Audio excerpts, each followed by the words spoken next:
Do you know what it's like to live forever? Your immortality has made you the greatest soldier of the Action Cross in a war between our world and the next. I've waited my entire life for the opportunity to help you. Well, now's your chance. So intense, huh? Yeah, it's intense. Whew. Intense. Like witches and actually perfect for Halloween, right? It's a perfect Halloween Yeah? movie. Yes, it is. Was It this is. intentional that it's coming out like at this time of year? You could only imagine. Yeah, You yeah, could yeah. only imagine the studio thought that this time of year would be perfect to release this film. Well, it's funny because like you just remember always being like a witch for Halloween, and as Uh-huh. as I'm reading the production notes too, it's like you think of a witch as the green nose and the broomstick, but this is so beyond that, right? So how would you explain that? Well, you're dead right. This plays against people's perceptions of what a witch is, or what a witch looks like. And if you get really deep into the mythology, and you kind of get this from watching the movie, that this Hexen, this ancient race, these inhabitants of Earth before a man came, still somehow exist in our world. And whereas they embraced a certain magic and coexisted with nature, we as man mastered it. And it's a very fascinating thing because they called us trespassers and we called them witches. That's what I was going to say. It's just such an amazing world that you created. I know you're involved with the producing as well. Sure. It's almost like this mind trip. It was just, and you really do escape. I mean, that's true escape. Do you agree with that? I totally agree with that.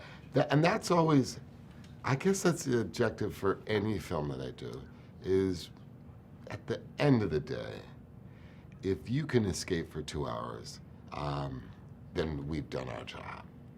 Because that's what we look for when we go to a movie. We want to escape, and we want to be taken on a journey, and we want to forget about our lives for a second and delve into a story or a rich mythology. And then when we get home, and we think about it days later, how does it represent our life, and where are the parallels? And but that's the objective of a movie in my mind. Yeah, and I think also, well, you look really great for 800 years old, so there was no Botox needed for that. Oh, God. I don't know No if any Botox! Stop the Botox!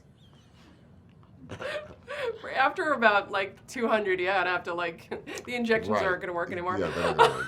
It's not going to work anymore. There's no kind of lift, but I think it's a very cool concept because we all think about it. Always think about what if you could live forever? You know, and it's like this fantasy of ours, but in reality, it's not that fantastic, is it? It's not that fantastic. And, I was a real big J.R.R. Tolkien fan. And, he spent the better part of his life creating this secondary world. And in his secondary world, the god in his secondary world is someone named Iluvatar. And he created two races, man and elves. And because he favored man, he gave man a gift. And that gift was mortality. And when I was kind of researching this character and finding a way to realize who he is on the inside, that struck me as something so fascinating, because we all just assumed living forever would be great. And then when I played the role,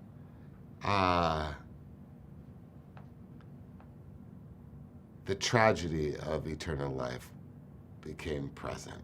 The idea, and again, we know that I made this movie at a dark time in my life, of extreme sorrow and loss on such a global scale that that idea really, really hit home, that there's something beautiful about the fact that we as humans have a finality to our existence. Interesting, very interesting. Also very interesting, memory bar. That's a very cool concept. Memory right? bar, Yes. very, very, very cool. I mean, the journeys we would all partake in, Right. the places we would go. I mean, there'll probably be some kind of game created, like a party game of, the memory bar game. Like, what would you like to reenact, or what would you like to reimagine? Probably some therapeutic value to that.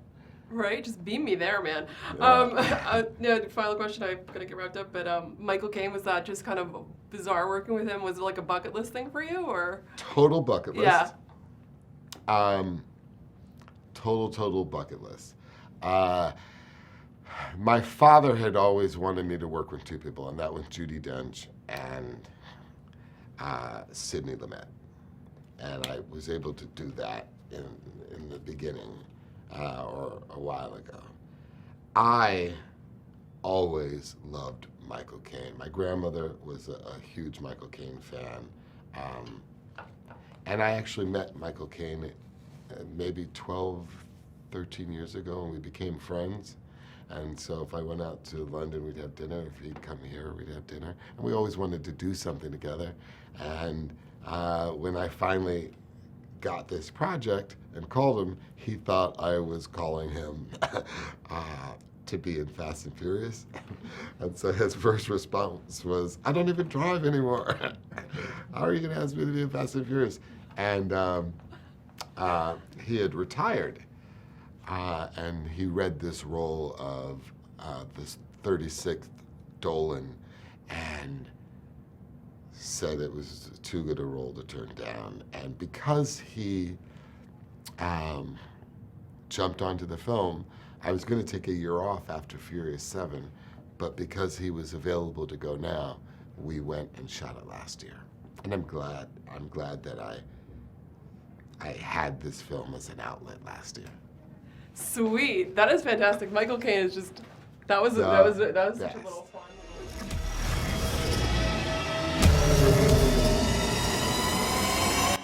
Well, hello, witch hunter. Here's what you don't understand. What your kind never understood.